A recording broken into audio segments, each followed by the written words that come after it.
피부고민연구소의 라니마우스입니다. 덥고 습하고 스킨케어 하기도 정말 까다로운 계절이 왔는데요. 제가 항상 굉장히 복잡한 스킨케어 루틴을 하면서 세럼도 1차, 2차, 3차 바르는 것처럼 보이지만 저도 만사가 귀찮아서 딱 하나만 바르는 시기가 있습니다. 그게 요즘이 아닐까 하고요. 일단 햇빛을 많이 받으니까 레티놀이나 함량 높은 비타민C를 척척 바르기가 곤란할 때가 있고, 또 바쁘기도 하고, 또 요즘에 병원 검진 시즌이라 왔다 갔다 하고 정신이 하나도 없습니다.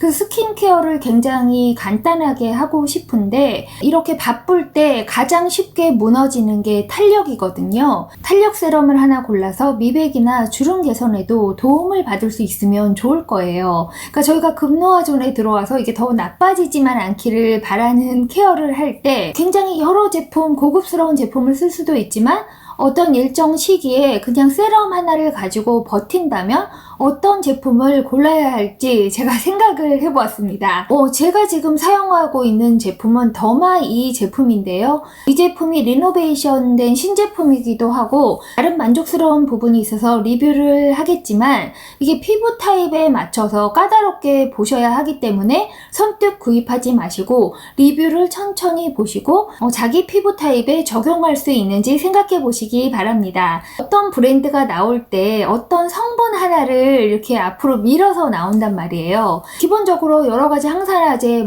A, B, C, E 이런 게 들어있지만 이 회사가 처음 주목받은 이유가 다이메틸 MEA라는 성분입니다. 제가 다이메틸 MEA 이러면 복잡하니까 이거 그냥 드메 이렇게 줄여서 제 마음대로 부르는 성분인데요. 이 다이메틸 MEA가 비타민 B 콜린 성분 유도체입니다. 이것을 여러 화장품 회사들이 잘 정제해서 주름 개선 또 피부 진정 효과로 사용을 하는 그런 브랜드들이 있는데 그중 한 브랜드가 더마2 브랜드입니다. 다이메틸 MEA가 든 크림을 써봤는데 피부에 맞다고 생각하는 분들이 지속적으로 재구매를 하니까 또 이런 브랜드들이 살아남을 수 있었던 거예요. 이 제품은 그 복잡한 이름 줄인 드메2에도 코퍼펩타이드, 라스베라트롤 그리고 제가 굉장히 좋아하는 카카도 플럼까지 들어있어서 요즘 정말 스킨케어에 신경 쓸 수 없이 바쁠 때 제가 이것을 아침, 저녁으로 발라주고 있습니다. 이 제품 바르고 기다렸다 저 제품 바를 필요 없이 쓸 때 적합한 제품이라고 보는데요. 제품도 자세히 보여드리고 이게 복합적인 세럼을 사용하는 저의 소극적인 결론이 이어집니다.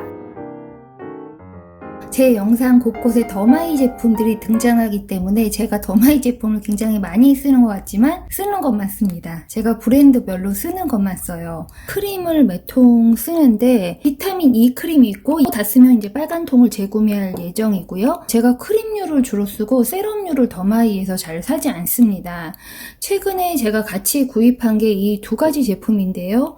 요건 벌써 리뷰를 했죠. 이건 두피 세럼인데 반 이상 썼고 이게 만족해서 제가 총 4개를 가지고 있습니다. 그리고 오늘 리뷰할 제품이 이 더마2 울트라 리프트 드메 컨센트레이티드 세럼, 코퍼펩타이드, 레스베라트롤, 카카도 플럼 벌써 쫙 제가 좋아하는 성분들이 들어있죠. 탄력, 주름 개선 이런 것을 타겟을 하는 제품인데 그런데 이 코퍼펩타이드 자체가 그렇게 향이 좋지가 않아요. 그래서 라벤더 오일을 약간 넣어놨는데 에센셜 오일이 피부에 맞지 않는 분들에게는 이게 맞지 않는 제품일 수가 있습니다. 발랐을 때 물에 물 탄 듯한 그렇게 순한 느낌은 아니에요. 이게 블루색이 나거든요. 이 블루색 자체가 코퍼펩타이드 색이 블루색이 납니다.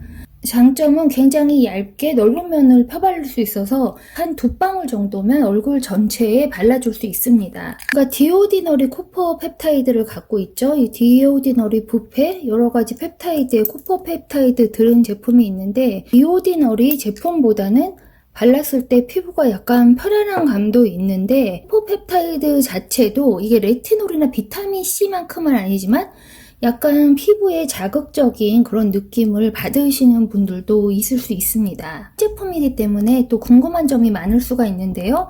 레티놀과 비타민C를 쓰고 있는 분들은 거기다 코큐텐까지 쓰고 있는 분들은 이걸 어떻게 레이어링 할 것이냐. 비타민C를 아침에 바르면 이 제품은 저녁에 발라라. 그리고 코큐텐은 그냥 보습제 정도로 발라줄 수 있다. 프리크립션 레티놀, 트레티놀 같은 것은 어떻게 쓰냐? 코포펩타이드 자체는 레티놀과 함께 레이어링하는 것을 권하지 않습니다.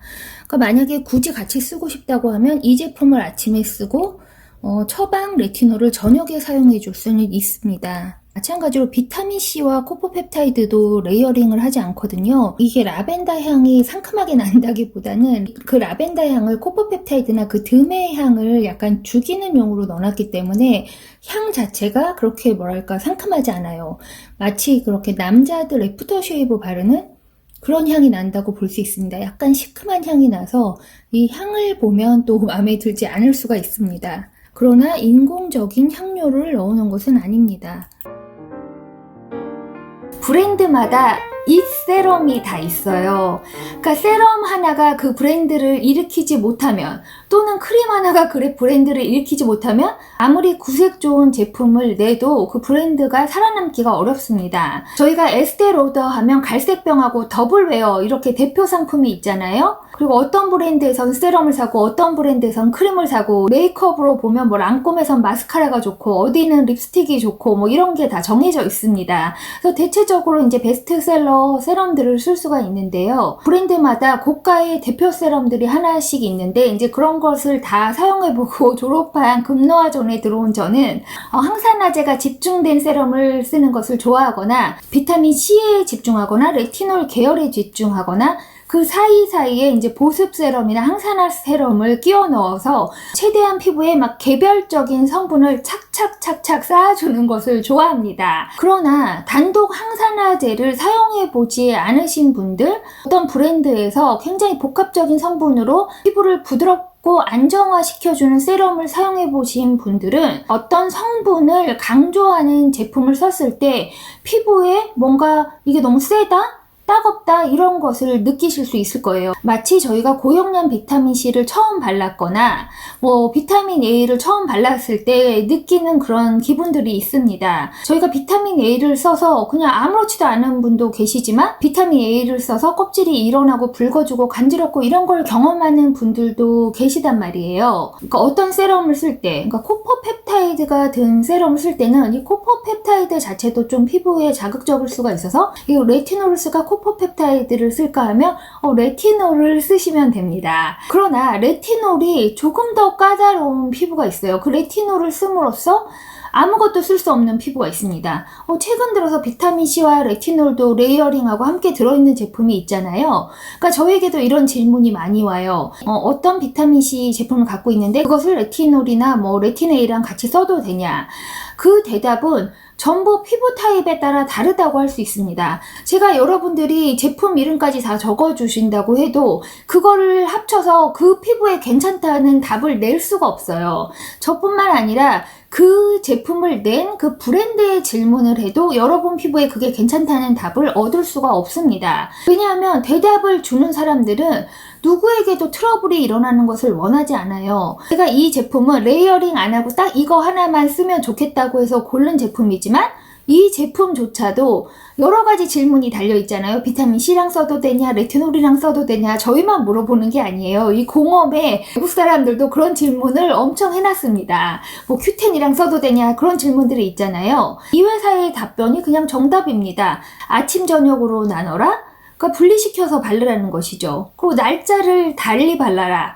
이렇게 하는 것이 더 안전하기 때문에 그런 대답을 내놓는 것입니다. 그러면 제가 이 제품을 2주 동안 사용하는 동안 다른 것을 하나도 겹치지 않았을까요?